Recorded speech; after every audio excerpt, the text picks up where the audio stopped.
Hey, Monique. Hey, Curlius, how you doing? Girl, I'm doing good, but you wouldn't believe what happened. We were getting ready to go live for our first Wednesdays, and I don't know, it just didn't come through. Well, what happened? Girl, we had 8 DC council members ready to go live with them, and all of a sudden, Facebook is telling us, network traffic and all of that. So we weren't able to get live, but we found a way to do something. Team Rayceen. What did you guys do? Girl, we went ahead with it and had a good old-fashioned kiki. We still did it, but we recorded it so our viewers can see it right now. Right now? Girl, right now.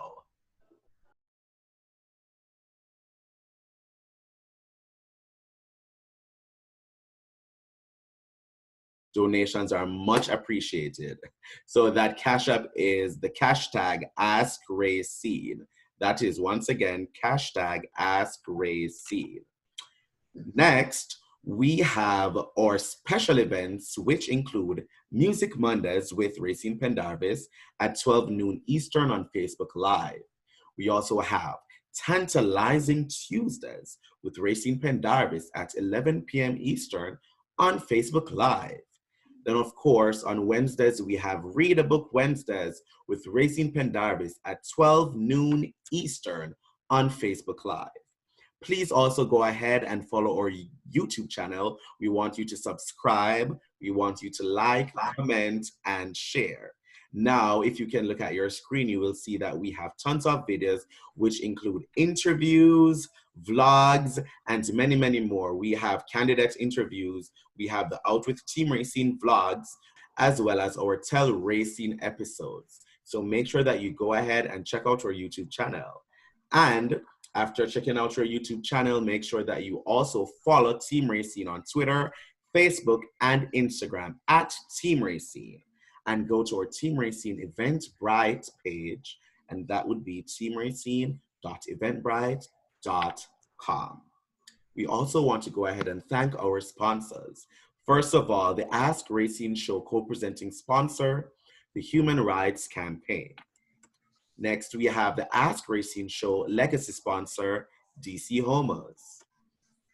We also have the Ask Rayceen Show Platinum 2020 sponsor, Whitman Walker Health. Next is another Platinum 2020 sponsor, Bite the Fruit.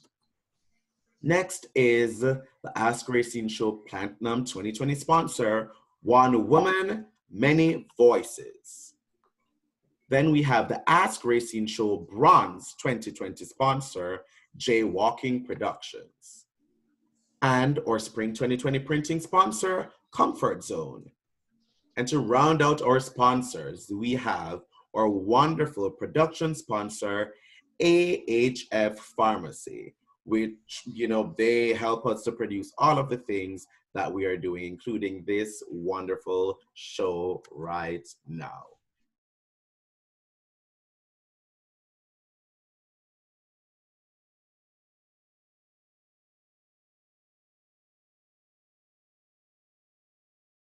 It is my pleasure to introduce the host for the hour, and that would be the goddess of DC, Rayceen Pendarvis. Hello, Rayceen. Salutations and greetings all. It's really my pleasure to be here. I'm so glad that everyone is here tonight. Thank you guys for coming out. Thank you guys for being here with us.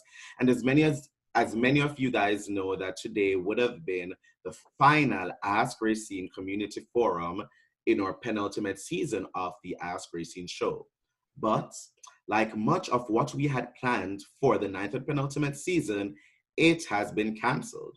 So Rayceen, the last community forum back in 2019, honey, that was the last one. So we're definitely happy. We're very happy, and we're very honored to be here. So I am heartbroken, but we will carry on. Definitely, we definitely will, Rayceen. So for our canceled final community forum, our production director, Zar, had planned to have the members of the DC Council as our guests. And guess what, Rayceen? What? What's the tea? Well, our special guest tonight via Zoom, we have the members of the Council of the District of Columbia. Oh, we are so honored. Woo. Awesome. Thank you so much. So with us now, we have Chairman Phil Mendelson. We have Ward 1 Councilmember Brianna Nadeau. We have Ward 3 Councilmember Mary Che. We also will be expecting later on Ward 4 Councilmember Brandon Todd. We have at-large Councilmember David Grosser. And Rayceen, we have others scheduled to join us later. We have a lot more, but I would love for everyone to introduce themselves and we can talk to them. So Rayceen, I'll hand it over to you. Great. Yeah, Councilmember Phil, Chairman, I'm going to turn the floor over to you with just a series of questions. Just kind of doing a check-in, just making sure you're okay. Can you hear me? Yes, I can hear you. And I just want to note, Alyssa Silverman is also with us. There we go. Hey, Alyssa. Thank you so much. Alyssa, I think, is trying to keep the ceiling up. Yeah. How Raise about the that? roof. Yes. How about that? So I do believe, Kilisha, you have our first question that you're going to ask. Yes, definitely. So the first question for Chairman Mendelson is— And if I can't answer it, I can ask my colleagues to answer it instead. How about that? So the first question for Chairman Mendelson is from our production director, Czar. So does this constitute a quorum? And if so, can you vote on something such as officially designating Rayceen Pendarvis as the goddess of DC or the Empress of Pride? How about that? Well, it's a pretty good question and it's completely relevant, but there are only 5 council members at the moment, so there isn't a quorum. If we did have a quorum, we would have to comply with all the notice requirements and open meeting rules. So I'm sorry, Rayceen, we couldn't help you tonight. I appreciate it, but I know if everyone was here, the answer would be yes. So, Kilios, our first question will be to Phil Mendelson, our wonderful, esteemed chairperson. What would you like our residents to know during this time? What would be some of the things that you would want them to feel, or how would you like them to feel? So I'm going to pose that question to you. Well, I guess I would say several things. First of all, you know, we often focus on the world as we see it, which is our immediate neighborhood or our immediate surroundings. And one of the things I would say is that the whole country is in this. And while we do see that some states are, in my view, misbehaving a bit and wanting to get out of their lockdowns more quickly, the challenges that we're facing are not unique to Washington, D.C. and can be found everywhere else. And in fact, the solutions that we're trying to find, we can see where other cities are seeking the same or pursuing the same solutions. The second thing I would say is that every one of us, whether we're talking about neighbors or we're talking about those who are elected, like those of us who are on this show, you know, we're all trying to find a way that as community we can be supporting each other and helpful. And to the extent that anybody feels like somehow somebody doesn't care or we can't trust a neighbor or there's nobody to turn to, actually I think there's a whole lot of community, whether we're talking about a community of one's block or we're talking about a community, a larger community, the larger community which is Washington, D.C. I think there's really a broad feeling of we're all in this together and how can we be helpful to each other. And the third thing I would say is that, you know, there's some folks who are afraid of the coronavirus as if it is a fatal disease to everybody. Overwhelmingly, people who get the disease either are asymptomatic or they will get through the symptoms, the fever and so forth, without a great deal of hardship. But there is a small number who will need hospitalization. And that's really the challenge. And that's why we and public health officials have said that we have to resort to these measures that none of us have experienced. And that's because if we're not careful, the number of people who will be infected, the percentage is low, but the number would be high enough that our healthcare system would be overwhelmed. And we can't afford that. We don't want where there are so many folks who have to go to the hospital that doctors are making a choice of you live, you die. We don't want that. Our hospital system right now, if I remember, is about 79% capacity, and that's without the surge capacity that has been added by the city. So we're well within our capacity, but it's because of that concern that there is a percentage who will need hospitalization that we've resorted to these public health emergency measures. That's what I would say to folks. And we thank you. We thank you for those encouraging words. Hi, everybody. Great. How are you doing on a personal level? How have you been keeping your mind, body, spirit in a positive space during this time? It's tough. You know, it's really tough. I think that we on the council experience what a lot of people experience, which is it's challenging, and in many ways you're working a lot more than you normally do. I have to tell you, though, I hand it to my colleague, Brianne Nadeau, and Charles Allen, and Robert White, who have toddlers.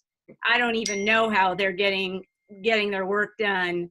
It's incredible. But let me say, you know, it impacts all of us. Some who are watching this might know I chair the council's labor committee, and I've had an uncle who's had to file for unemployment in Massachusetts. I have a brother who will probably file for unemployment. You know, I had a relative on the other side of my family die, not of COVID, but died, and we couldn't attend the funeral. I have a close friend whose father died, and there was a virtual funeral this week, actually right after the council meeting this Tuesday. You can't say goodbye to family members.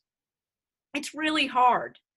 You know, I will say there are some things that I think come out of it that might be positive, and I think we do have to look for the positives, as you said, Rayceen. So one of the things I do, and I'm trying to encourage Councilmember Che to do it, is yoga. And in fact, I've been thinking like, should I email Mary about doing this class with me? But I've been doing online yoga. I did it last night. You do it right in your house. My cat does it with me. It's really helpful. You know, I think these Zoom chats that we're having are draining on the one hand, but they're helpful on the other hand. You know, I've been in touch with family all across the country. And I mean, it doesn't even matter. They could live down the street from you. You're still on a Zoom chat because we're all following the mayor's orders to stay at home. So, you know, those have been helpful. I have to say, like, it's really fun to get together with your family and friends. You know, I'm Jewish, as some people know, and Councilmember Nadeau is as well. You know, we had a big holiday, the biggest holiday really that involves a home service, Passover in April. You know, and we had, it's our equivalent of like Easter, in that it's a big, you know, holiday in which you get together with family and have a big meal. And I had, you know, I live by myself. I had to do it virtually with my family members. But I'll tell you, the positive out of it was, you know, my cousin in New York coordinated a Zoom Seder. It's a dinner. And I mean, I've never even had Passover with this cousin. So it was kind of fun. But it impacts us all. I just want to say to everyone out there, you know, this is hard. This is really hard. I know some of you guys have lost your jobs or your businesses have been shut down. You know, so certainly financially, it's hard for a lot of district residents. For some, it's not as hard. For us, you know, like at the council, we're still getting our paycheck. But psychologically, it's really hard. You know, and I know that, like, I thought I was getting through it okay. And then yesterday, I just broke down and cried. You know, it just all hit me at once. I know that feeling. I was feeling like when this was acting up, I was getting ready to break for a second, but I realized we just have to persevere. I'm going to pose this next question to Councilmember Mary Jo. I know that you are such an active council member in your ward, and I know many of your residents have been reaching out, and I know that they have been calling you, emailing you. What are some of their biggest concerns? Well, you know, it runs the gamut. I can say that the overarching feeling that I get from most of the emails, and you're right, there have been a ton of them, is anxiety. People are anxious on so many levels. They're anxious about their own health, their own financial situation. People are concerned that, you know, as they read around the country, some of these places that are opening up, they're thinking that, you know, this is happening too soon. And it's not as if, you know, we have walls around jurisdictions. I mean, there will be spillover. And, you know, the concern is, you know, it is a form of suffering, and we've been suffering. And that's the overarching thing that I've detected. And, you know, it is, you said this, Rayceen, it's an emotional time. It's a highly emotional time. And while I don't have a toddler, my children are way grown. I do have a grandchild, and this little girl is a toddler, and I do FaceTime, but it's not the same. She changes every day, and it's heartbreaking to me. So I can imagine all of the other individual circumstances that people have about who they can't see, who they can't touch even. You were saying, Councilmember Silverman was saying about, you know, these highs and lows. One of my daughters, actually I joke about my daughters that they didn't have good parenting because they're both lawyers, but aside from that, I'm waiting for the smile, Rayceen. I'm sorry. I was so into what you were saying. I was feeling the emotion. My daughter, the one who lives in Florida, you know, I sometimes open up to her more. And she was telling me, she said, you know, Mom, I know exactly what you're feeling because it comes in waves. And I suspect that applies to most people. Like some days, you know, you might feel really down in the dumps, and the next day you're feeling more hopeful. So that's what I'm detecting, you know, in my own life, but it's also what I'm seeing, you know, with people, you know, in the neighborhood and people who get in touch with me. It transcends being, you know, on the council. It's more of a personal, individual contact that I'm having with people. And that's important. That's so important. And we thank you. You have to find a way to connect with your residents, your family in this new way of the way that we are communicating. And I'd like to pose this next question to Councilmember Brianna Nadeau. As someone who is a parent and having children, and even though they're not, they are still little children, but I know that you get a lot of concerns about being a parent. I know you're very concerned and very aware, and you're very sensitive. How are many residents with children who feel like what is happening? Will there be a continuing summer program? Will school be ending earlier? How are those needs being met around their children, and what is the council doing to help them? Great question. And Zoe says hello to you. Oh, tell us that hi. She was sorry that she couldn't join us tonight, but it's past her bedtime. And her thing now is, because we tell her when we're working that we're helping people, is when she starts getting frustrated that we can't play with her, she says, stop helping people, which we'll obviously have to work on reversing that sentiment as she gets older. But, you know, kids cope in different ways. You know, there's a lot of different supports for parents, but I think a lot of us are just concerned about what our kids are missing out on. I mean, we at the council have really prioritized early childhood education and closing the achievement gap and doing all of these really important things. And it's so clear to me as a parent that I am not equipped to keep that train going in my own household. I mean, trying to get a 2.5-year-old to focus on her Spanish lesson in the morning it's hard, and you don't feel good when you're fighting with them about it, and you don't feel good when they're not participating, and it's just a really difficult thing. But I think all of us are trying to be supportive of the families that are struggling with this. You know, I've been really proud of the work that our Department of Human Services has been doing to support families really throughout the whole city. And our constituents, my constituents in Ward 1, I think are struggling with the same things that everybody are, which is just that feeling of, you know, trying to do it all well, and trying to keep everybody safe. One of the moments, I think the things that really hit me emotionally are things related to Zoe. I'm also like 25 weeks pregnant, and so a lot of things just make me cry right now, but it's a weird time to be pregnant. But it's when she very matter-of-factly accepts things that she shouldn't have to. So in the beginning of this, you know, she'd want to go to a certain playground, and we'd say, sorry, Zoe, that one's closed. And she'd cry, and, you know, she'd be upset about it. But now she sort of leads the discussion of, well, that's closed, so we can't. And that breaks my heart, because I don't want her to think like that. I want her to think that she can do all the things that she wants to do. But it's, you know, and that's the kind of thing that, like, I think that stays with them. You know, it's sort of she's going to remember that time when everything was closed, even though she didn't know why. And for bigger kids, it's even more confusing and stressful.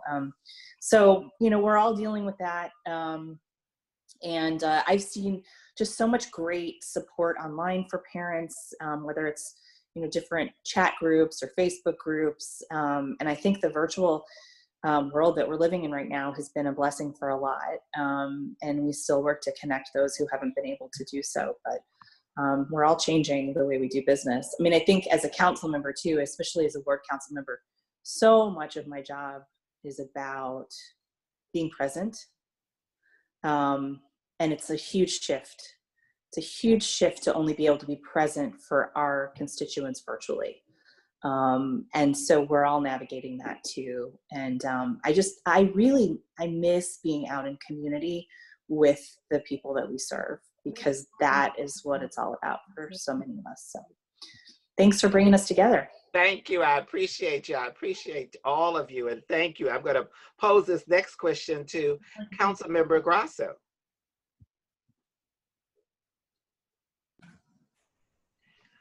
I know many citizens and residents of the District of Columbia have reached out to you and asked these questions, and kind of, it's, everybody is at 100, but how can citizens assist the council in making transitions and making things work better? Sometimes we feel like you guys all know the answers, but how can we assist you in helping and making things flow smoothly? Well, Rayceen, thank you so much for having us on, and, you know, for your show and all that you do for the city. Thank you. Obviously, so much has changed now, and it's hard, I think, for everybody to figure out how they fit in to the best way to serve and to support each other. I think the first thing that I've told people is look out for your family and your friends and your neighbors. Ask them, how are you doing? Not just your physical health, which of course is incredibly important, but also your mental health. How are you faring during this time? As we all know that it's a tough time for everyone, whether you have kids running around or not. The reality is that right now is a stressful time. There's a lot of anxiety.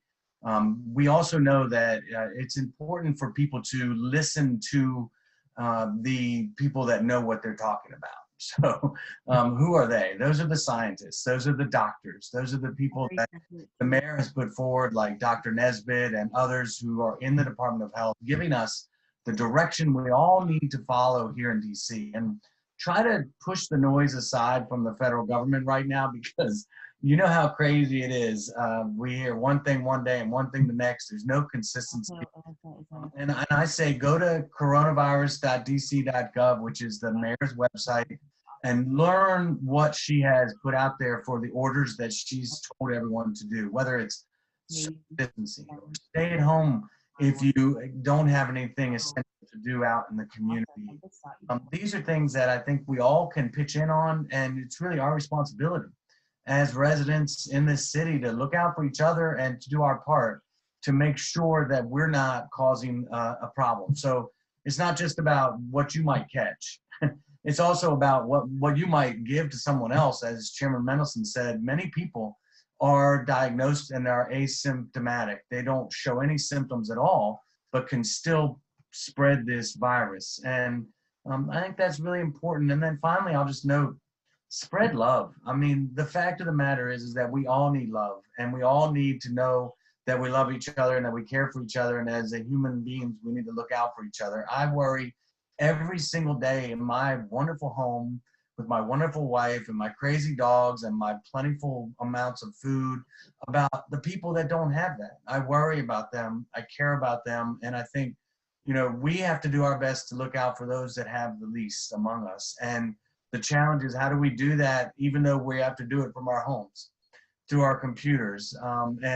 And there's ways to do that that are really, I think, important. I personally am sending out way more notices and newsletters and emails than I've ever done before, because I'm trying to get into people's homes and let them know that we care about them. How about that? So when we reopen, when we do get back on the streets and we start having our festivals again, and we start maybe pulling together another politics and arts so you can come and co-host it again, we know that we all need to step out there for each other then too. And we have to trust ourselves. And I'm looking forward to it. I'm looking forward to coming down. I enjoy politics and I can't wait for it to come back. My heart was broken again, but you know, I know that the smile is knowing that we can come into the Wilson building and celebrate joy once again. And there That's right. Thank you. So I'm going to admit Brandon Todd in. We're bringing him on. Thank you. Thank you, Councilmember Grosso. So my next question will go to, did everyone get a chance? Oh, back to our chairperson. Rayceen, I actually have a question, if I may ask a question. Yes. It's been burning in my heart for 20 minutes. Councilmember Silverman said that she's doing yoga, which is good, because our mental health is important and our physical health, and she's doing it with her cat. So my question is, Councilmember Silverman, do you and your cat do the downward dog position? You know, Phil, you have cats too, and you know, Mary, you and me, we can all do it together. Just saying. And David can do it with his dogs. Yes, my cat's not big on the downward facing dog, I have to admit. He's big on the like Shavasana pose, the one at the end where you just sort of lie in state. That's kind of his favorite pose. Yeah. Oh, look There you at go. How about that? How about that? This Okay. is Hastings. I love it. And Hastings is What a a little bit cutie. traumatized. And the reason why Hastings is a little bit traumatized is because I'm home more. And so, It's traumatizing. okay, Mary, you can compete, but hey. That's a big cat, Mary. So many kiddies, so many kiddies. That's just Where's Osmond? Melissa? Oh my goodness, everybody's a kitty lover. Brandon Todd has just joined us. I'm going to let in Robert White in a few minutes. But Brandon Todd, since you're on at the perfect time. So I'm going to pose this question to you. I know that you are an advocate for seniors. Yes. How are your seniors? I know that they've been calling you. They've been emailing you. They've been wearing you out. What are some of their concerns? No, I think, and thank you, Rayceen, for having us all today. It's good to see my colleagues at 7:30. But I want to thank you first for all the work you do to keep people informed. But, you know, World Force seniors, I think, are like seniors all across the city. They're concerned about the effects of COVID-19 and coronavirus. We're trying to do everything we can to keep them safe and secure. Over the last 8 weeks, myself and my office have delivered about 14,000 meals to World Force seniors, so they can stay home as much as they can to help us flatten the curve. But you know, it's important that we make sure they have everything over during this time. to you, I know that you've been getting a lot of calls from many of your residents. What are some of their concerns overall? If you could list maybe 3 concerns that you've been hearing from some of your residents. I think the biggest concern that all of us council members have heard is difficulty and concern about filing for unemployment insurance. I think we have about 87,000 residents now who have filed for unemployment. It's a very scary time for them. We've heard a lot from small business owners and people who work for local businesses, just trying to understand how they're going to make it through this stretch. And of course, none of us know how long this period is going to be yet. So a lot of folks are nervous about whether they'll have jobs or businesses to come back to when this is all over. And then there's a lot of concern that I hear from people who are not seeing folks take this seriously enough, which I think is a real concern, because the government can only do what we can do. We can't force a mask on everybody. We can't force everybody into their homes. And so I do hear a lot of concern from residents that they feel other people are putting them and in the community in danger. I appreciate it. Thank you. Thank you so much. How have you been doing, just personally? How have you been handling? No, that was for Charles Allen. Oh, go ahead, Charles. Okay, I'm sorry. Don't try to answer every question, Robert. You're gonna get plenty of time, man. I'm hanging in there. We, I got 2 little ones. All the other parents with little kids will probably kind of feel this. I don't think there's a day that goes by that there aren't tears in this household. Trying to homeschool, and if you don't have a deeper appreciation for teachers now, I don't know what's going on. So it's tough to be able to manage a 3-year-old and a 7-year-old. And, on a day like today when it's rainy most of the day and they're all cooped up, that's tough. And then my wife, works full time too. So we just try to do our best to balance it all. And it's like everybody else, it's tough. But then I also think back and, I'm fielding calls or emails from folks that they're hurting a lot more than me. So, we keep it in perspective and realize that, we're actually personally, we're in a pretty fortunate space, and just try to keep that in perspective. And that's so important, just trying to keep perspective. I thank you. So I'd like to know, I hope I posed the question to everybody. Did everybody get a question? I have a lot going on. I'm trying to monitor names that I don't recognize, unfortunately, in the waiting area, because some people have their children's name on, and I was going to say that I was in the waiting room for like 10 minutes or so, and I think that's probably what happened. My daughter likes to go in and change some things from time to time. So I never know what the virtual backdrop might be when I turn on my computer. How about that? So I'm experiencing some, we're experiencing a lot, but I think we're just rolling through it. And I think this has taught us, if not a lesson, about the importance of technology and the importance of what things will look like, and however the landscape of where we're living and what we're going through has forever changed. And I just, if I don't say it enough, I'm just so proud of my city. I'm so proud of my city council. I'm proud of my mayor.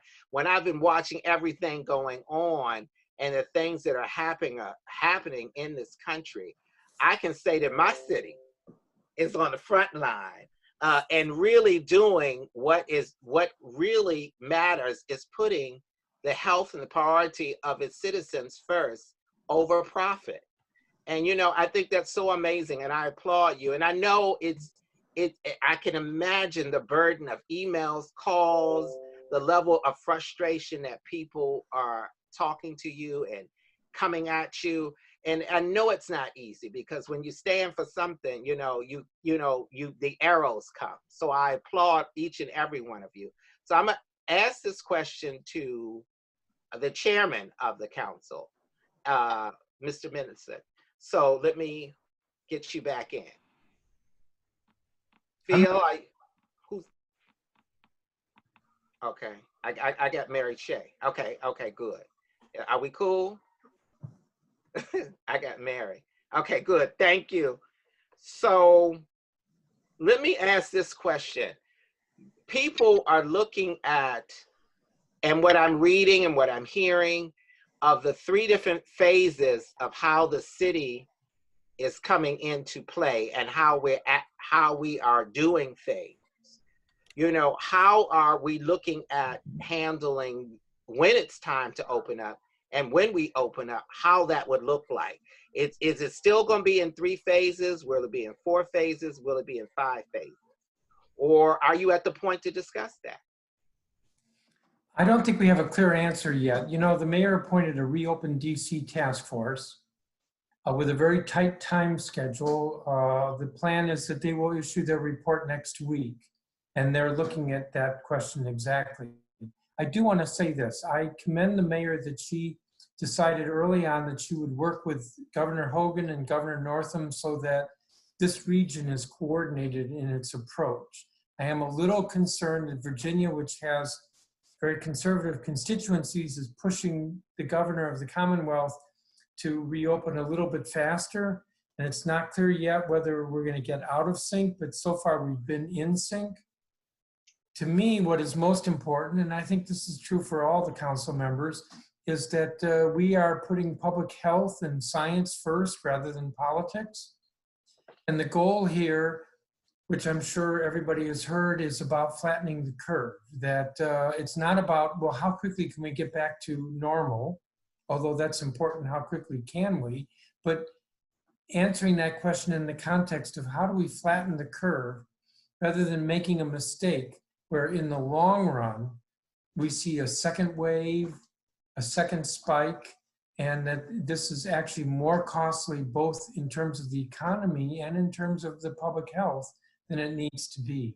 So I don't have an answer for you right now. That's what this Reopen DC task force is looking at. I applaud you. Thank you. You know, and I applaud. I have been watching everything, and I applaud everything you're doing. And once again, I just cannot tell you how proud I am of my city. And looking at my city, do you feel, I know this has been a big question that people feel like because we are not a state and the lack of funding that we receive, has that been a big concern with the council as a whole, or has it been a very touchy subject? Because I know people are in favor of statehood and some are not. So has that been an issue as overall? Well, I want to say generally not, but there is the one really obvious issue, and that is that when Congress passed the legislation, the CARES Act, which guaranteed a minimum of $1.25 billion to each state, it treated the district as a territory for $775 million less, excuse me, $725 million less. Let me just repeat that, $725 million less than what the smallest state, which happens to be smaller than the district, is getting to deal with this pandemic. Because we are an urban jurisdiction, a dense jurisdiction, we are part of a region with Maryland and Virginia. We have a higher incidence than maybe 20 states. I'm unsure, as of a couple of weeks ago, we had a higher incidence of coronavirus than 22 states. So I don't know what the latest data is, but clearly there are many states that are dealing with this less costly than we are, and yet we are being treated as a territory. And it's not territory versus state, it's $1.25 billion as opposed to a little bit less than $500 million. That's really the one place where our status has affected us very adversely.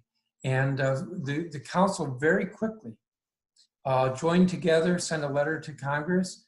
We did it a second time, and there have been a lot of friends and allies in both houses of Congress who have joined us in demanding that Congress rectify the shortchange that we got. Awesome.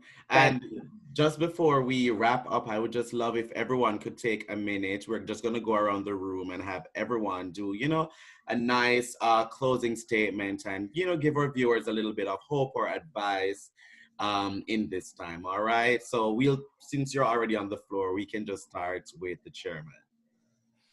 Well, let me see. Where I was hoping some of this conversation would go, which was on a little bit more personal level, like, am I seeing more movies since I have nothing else to do at home? Yes. Am I becoming a better cook? Yes, but colleagues, don't any of you expect that I'm inviting you over for the dishes that I'm perfecting. Let me see, a Dutch baby, you can look that one up on YouTube. Great pot roast spaghetti last night. There's been some pretty good dishes. Anna's doing some good, okay, Anna, you're doing some good cooking too. But on a more serious note, as I said at the beginning, what I would say to neighbors, and I say neighbor in a big sense, all 700,000 neighbors, is that we're in this together, and that really there's a lot of community support and concern, and we're going to come out of this, and we're actually going to be a better community for it. Awesome. Mary, let's go ahead. Yes, you know, despite all the anxiety that I mentioned and the emotional roller coaster and all of that, by and large, it's like any kind of communal adversity. When I walk, which I do walk, and by the way, yoga, I don't know, Alyssa. Anyway. And you hear the frogs, Mary. No, yes, well, the chairman's referring to the fact that he called me in the evening, and I was going with a neighbor of mine down to an area where we've daylighted a stream, and now frogs have come, and we went to listen to the frogs. But what I wanted to say is that how open and friendly everybody is, you know, that I encounter, and so, you know, there is really a kind of a greater community spirit that's going on, and like everybody else, I know we're going to come out the other side. We'll probably be stronger. I hope we don't, you know, revert to some of the other behaviors, but you know, of indifference to one another.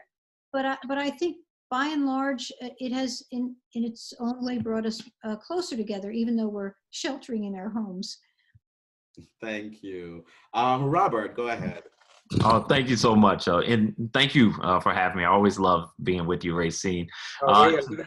Thank you. We love having you. To piggyback on what Mary said, and I think she's so right. Leading up to this epidemic, the tenor of debate and conversations nationally and even sometimes locally had gotten so divisive and venomous. And I think that's just not the place that we want to be as a community, not the place that we want to be as a country. And sometimes it takes something that's beyond us all to knock us off our feet and hopefully reset us. So my hope is that this sense of community, this sense of struggle and togetherness really brings us together, resets the game a bit, so that when we all come back together, we have more appreciation for each other, for time that we spend together, more appreciation for other views, and that we are indeed stronger on the other end. Thank you so much. Let's hear from Charles. Well, I think a lot of us are going to be able to figure out how to unmute ourselves faster. That's going to be a good thing.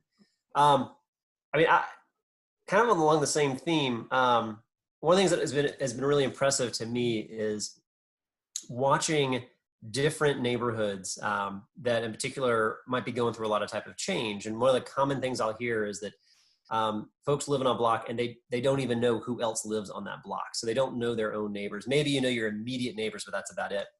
And what I'm watching happen are just so many people just across the spectrum, just getting to know each other in a different way, in a very meaningful way, much more than just a passing kind of maybe a hello as you walk past each other. You never see each other for another week or two.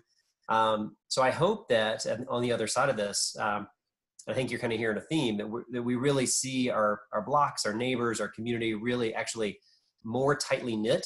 And in some places where it maybe even frayed a little bit, actually kind of repair some of that during this. So that'll be one of my hopes coming out of this. There's a lot of hurt, there's a lot of pain going on right now, but that would be one of my hopes coming out of this. Definitely, definitely. And now I'll throw it to Alyssa. Ooh, that's Alexa, honey. She just jumped up when I said Alyssa. Go ahead. That's right. Okay, well, I hope we're going to do some yoga at the end of this, number one. I mean, what I would, that's right. Let's see you, Phil. But what I would say, certainly I echo all the sentiments of my colleagues, but what I would say to our residents and those watching is don't be ashamed to ask for help right now. Don't be ashamed.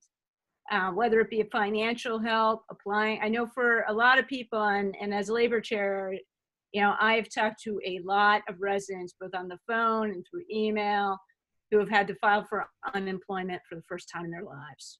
And as I mentioned, my uncle who's 80 had to file for unemployment. He's never taken government assistance ever. And I had to explain the process to him.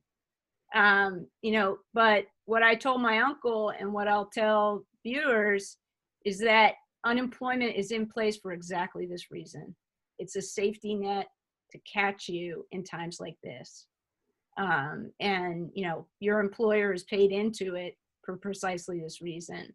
So whether it be unemployment assistance or Brianne's committees deal with like food assistance, Mary's been a big champion of healthy food and made sure that farmers markets that give double points for SNAP are still available. Whether it be that or just emotional assistance. David Grasso has always been a big champion of mental health on the council. Don't be afraid to ask for help because we all need help right now in some form or another. And, I certainly agree with my colleagues. I think what COVID has shown us is how interconnected we are. I think back to the graphic the Post has that shows how COVID spreads, right? It starts with that one little dot. And if you don't stay home and follow the mayor's orders like you should, one dot turns into 2,000 really quickly. We're here to help you on the council. I watch TV. I see Councilmember Todd all over my television, delivering food to his Ward 4 neighbors, and Councilmember Allen doing the same thing in Ward 6. So, call on us. We're here to help you get through this. We will get through this. And if we're smart and strategic, I think we'll be stronger for it. Awesome. And speaking of Councilmember Todd, let's go to him. Thank you so much, and thank you for having us all on. I think like my colleagues who've spoken before, what we've seen as a result of COVID-19 is neighbors being more neighborly, people thinking about helping one another or how they could help one another. I would just encourage residents to pick up the phone and call an old friend or call a neighbor and check in on them. It's that positivity that will really help to brighten someone's day. I usually see my grandmother at least once a week, and last Sunday I hadn't seen her for 8 weeks, and I drove by and we had a social distance wave. I took her some goodies and treats, and so that was great. So I would just encourage folks to reach out to people. You never know what they're going through, even the strong ones, especially in a time like this. But personally, and I'll piggyback off of the chairman, usually my refrigerator consists of water, yogurt, cereal, and almond milk. But since we've been going through this pandemic, I've been to Trader Joe's in Charles's ward, and let me tell you, it's pretty fantastic and efficient. But I have made pot roast with potatoes and carrots. I've made salmon with all kinds of amazing peppers. I have made pasta, spaghetti. Next, I'm ordering a ice cream maker so that I can make homemade ice cream. So I'm super excited about that. And perhaps you're inviting over the council? Yeah, let's do a cook-off. We should have a cook-off. I've cooked things that I've never cooked ever. I will concede to be the loser at the outcome. So we should have a cook. Mary, your chili. You have some good chili. So I'm a one-note band. A one-note band. I think we should all figure out how we can reflect on this time and figure out how we make the best out of this really challenging situation. And, I've been proud of our government's response from all of my colleagues and our mayor and the chairman who have really, we've all, stepped up and are trying to do our level best to support residents across the city and businesses. So. Awesome. Thank you so much, too. I'll go next to Brianna Joe. Well, Brandon's reminding me, I haven't had my daily ice cream, so I'm gonna have to take care of that after this. That's my special, that's what keeps the baby healthy in utero, daily ice cream. So, you know, when we are in the middle of a crisis and a struggle, I think it often exposes both our greatest weaknesses and our greatest strengths. And so, you know, for certain, we've seen in the District of Columbia, and I'm sure across the country, that, you know, health inequities and race inequities that have existed are exacerbated by this, you know, by seeing who's infected and who's dying. And, you know, that is that's a failure that we probably could have predicted, and that we actively have to work to change as we're mapping out our recovery. And at the same time, there are so many places where I think we've been talking about making changes or improving systems for so many years, where this crisis has forced us to do it. I think about my own human services cluster when I say that. The fact that we've moved so many services online so people don't have to come into service centers to get the benefits that they have earned, whether it's food assistance or cash assistance, you know, that's huge. And I also think, you know, our immigrant population continues also to be left behind by the federal government in every initiative that has come down. And so that's a challenge for us as a city, for us to not be getting the full allotment from the federal government, for starters, and having to fill that in with our local dollars means there's less local dollars all around, which is how we often take care of our undocumented residents. So I think, you know, we are coming together. We are once again seeing where the weak points are, but I've just been so impressed by every person in government who has stepped up, who has done, you know, their job and more to help others. And it just shows that what government can do. And I do want to also acknowledge that there are so many people outside of government who have stepped up. We have mutual aid networks across the district, people who are volunteering their time to deliver food and essential goods to people who can't go out, who are, you know, getting hand sanitizer and soap and toilet paper and, you know, helping all of that. You know, government is not equipped to do it all, even though we're trying. And it just shows you that you really do need every aspect of society to come together in a situation like this. So I'm so grateful, really, not only to all the government workers, but to all the people who've given their time and put themselves at risk. Of course, you know, goes without saying, all of our healthcare workers and other frontline workers as well. So it's very inspiring, and it also gives us an opportunity to see where we need to fill more gaps and continue doing that work. Thank you so much for bringing us together tonight. Oh. Of course. And to round us out, we have, last but certainly by no means least, David Grosso. I just want to say thank you so much for having us on. I think that my colleagues have done an incredible job wrapping this up. You know, the reality is that we all know that there's a lot of work to do and that we've all done a lot to try to do our best, but there are people that still fall through the safety net, still fall through the cracks. And you know, as the chairperson of the Committee on Education, I worry a lot about the students that are in homes that don't have access to stable internet, don't have the internet devices they need, the computers, the iPads, whatever it is to learn on, whose parents are working 2 or 3 jobs and can't continue to teach as well. I think my colleagues have alluded to this, and I think we all need to just remember those who have least among us, as we are fortunate enough to be in homes where we have a roof over our shoulders, where we have food, where we have kitchens we can cook in, and where we don't have overcrowding in our own home that makes it hard for us to learn and to be healthy. And so I'll just close on that note saying that it's important for us all to remember that and to do the work we do on a daily basis, remembering how fortunate that we are.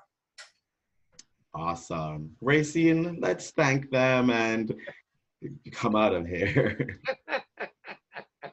How about that? Once again, I'd like to thank you all for taking the time to come together to be with us and enlighten us and share this amazing time with us all. And just to, if I could. Hey, Rayceen, can I make an observation? Sure. So now every time we've been on these chats, Charles Allen's hair keeps getting shorter. As you can see, mine keeps getting longer and grayer.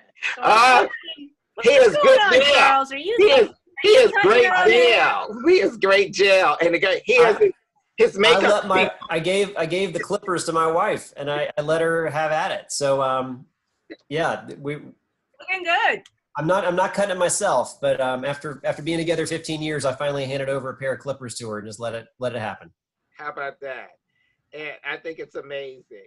And once again, I just can't thank you all for taking the time to being here with us and sharing this and going through this new period that we're experiencing, this new period of learning how we can maneuver with technology, how we can handle technology, how we can come together and inspire folks to let them know that they are not alone. And I always like, before we do our final closeout, and I turn it back over to Helios, I always like to leave people with a word, and the word is resilience. The resilience of our spirit, the resilience of our community, the resilience of this country, the resilience of this world. It has shown what we can do when a situation that has never occurred ever before, how we can come together, we can move, we can change, we can stand, and just in the resilience of standing is our greatest strength. And thank you all. Definitely, definitely. And so as our council members leave, as they head out, I will just do some last rounds of shameless plugs. But thank you guys so much for joining us today. Thank you. Thank you. And so what I will actually be shamelessly plugging will be our YouTube channel for those viewers out there. And you can catch many of these council members on our YouTube channel. So right here we have Brandon Todd's interview, and we can just play a 10-second snippet of that. And well, this is Brandon Todd's interview. I guess the sound won't play while we're on Zoom. I guess they won't do both. Our seniors and our youth it's so important. By the way, are you a native Washington? Oh, there we go. There's the sound. You're hearing it now. Okay. And we also have on our YouTube channel, we also have other videos, including our Out with Team Rayceen vlogs right here. And we want to thank Rayceen Pendarvis for brilliant night. Put your hands together. And we also have some of our other interviews that weren't done in quarantine. There we have Councilmember Robert White. Hi, everybody. I'm Rayceen Pendarvis, and I'm here with Robert White. And tell us a little bit about why you're running and seeking re-election. I had the blessing of growing up here in the District of Columbia. So I want to encourage everyone to go ahead and subscribe to our YouTube channel and follow us on all forms of social media. We really, really look forward to that. We also want to go ahead and plug the other things that we have coming up next week and for the rest of the summer. And that includes, first of all, that includes our Music Mondays with Rayceen Pendarvis on Mondays. We also have Read a Book Wednesdays, and we also have Tantalizing Tuesdays. And for our next Tantalizing Tuesdays that will be coming up, we have special guests. So on May 12th, we'll include appearances by Nikki from The Comfort Zone and community advocate and longtime Team Rayceen Productions volunteer, Monique Diop, and our special guests, 2 talented poets and Team Rayceen collaborators, the wonderful Venus Thrash and the recipient of the 2020 Pulitzer Prize in Poetry, Jericho Brown. So I'm looking forward to all of it. What about you, Rayceen? I'm loving every minute, and thank you all once again for viewing and being with us. And I thank our wonderful members of the City Council, but most of all, thank our city, this amazing city, Washington, DC, a place I am so honored to call home, that in this age of COVID-19, we are rising above and coming together because we are alone together and united we stand. Awesome. And to our viewers, thank you for watching. Bye. Thank you all.